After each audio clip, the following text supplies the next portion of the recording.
So we are on the Prince story still, obviously, and we have some information for you. We are told, with respect to that emergency landing that Prince made 6 days before his death in Moline, Illinois, that the reason was that he OD'd on Percocet, which is a powerful opiate painkiller.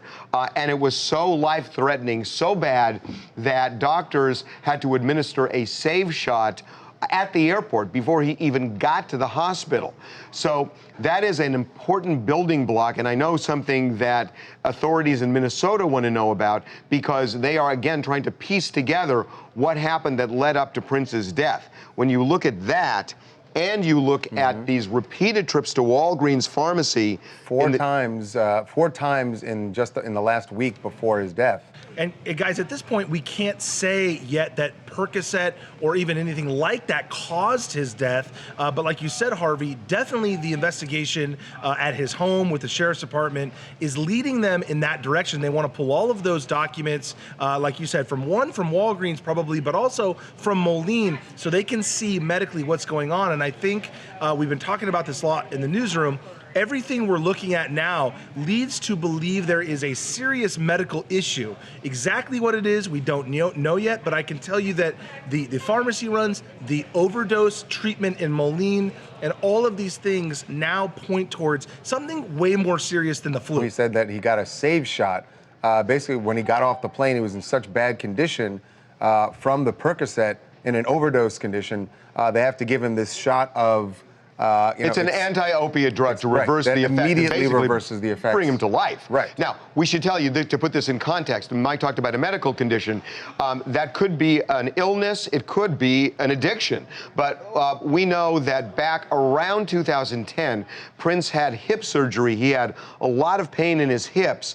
And we are told by our Prince sources that he had been taking painkillers back then. Now, whether he continued, whether he became addicted, whether he stopped and then started again, whether this was a one-off, we can't tell you. It's something that the authorities want to know about. But when you look at Prince on that airplane being taken off for this, and then you look at these repeated Walgreens runs that went up to hours before his death. That picture was taken at 7:30 the night before he died, where he was pacing the parking lot, very agitated, waiting for somebody to come out of Walgreens. When you look at all of that, it's something we know authorities are extremely interested in. We were also told that the authorities in Minnesota are trying to get the records of the hospital in Moline to help them kind of find out what kind of treatment he got, how long he was there, and what was his condition when he got off that plane. Also, what was his condition, I'm sure, when he left? Because as we told you,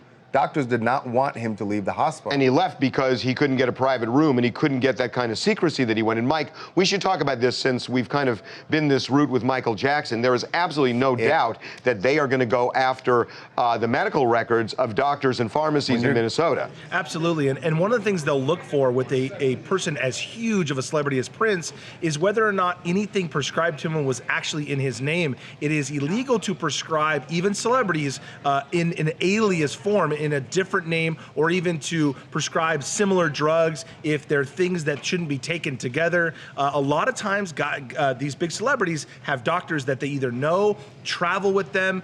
We've been working on a story, Harvey, just today that when he came out during his show at his home, right after he had gotten back from Moline, he had thanked the doctors. It's unclear if he thanked the Moline doctors or his own doctors, but you're right. We went over this with Michael Jackson, and it ended up being a gigantic investigation. I see this going that direction, that if this was an actual overdose on a medication prescribed by a doctor last Friday, they're going to want to know who the doctor is, why he was taking it, and also how come he took so much of it to get into a state that he was. And like I said, I think that that's the way this is going to go.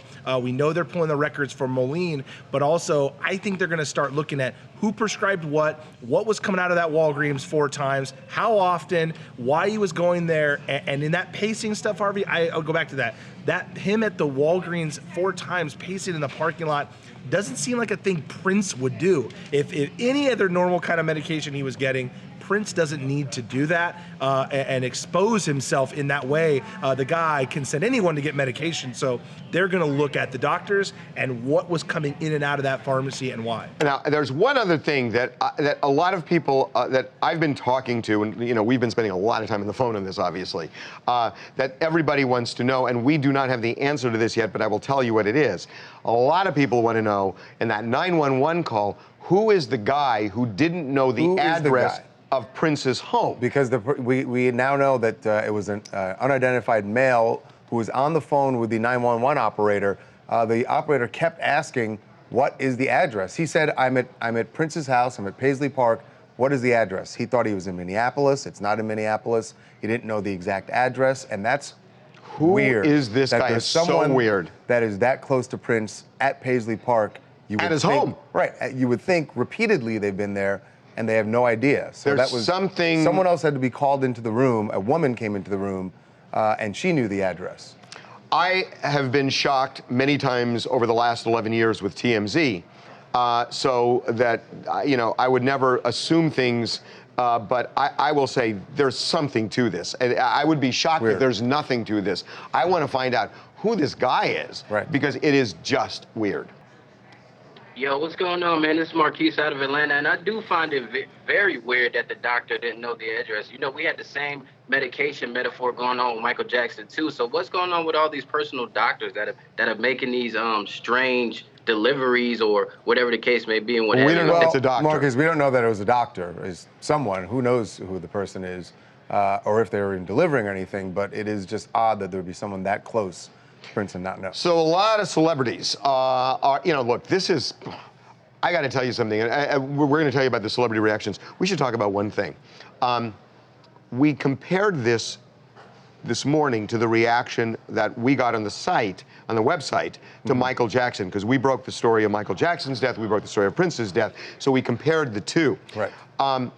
This was the most trafficked story in our 11 years of TMZ, the Prince story. And shockingly, it doubled the traffic from Michael Jackson, doubled it. So on the one hand, you say, my God, how could that be? The internet has changed. The internet has changed. Facebook has changed. Right. A lot has changed, but it really still shows the power of Prince. Oh, absolutely. And I also think that there was something that was still, even with what had happened last week, that made this a little unexpected. Whereas with Michael Jackson, there were a lot of weird things leading up, and it was still... It was an enormous story. An enormous story and shocking, but to me, I was more shocked by Prince's death than I was Michael Jackson. I completely agree. But Michael Jackson, I kind of felt like he was heading down that path. Yeah, something was going to, and up until last week, you'd heard nothing like that about Prince. I have to process that because, anyway,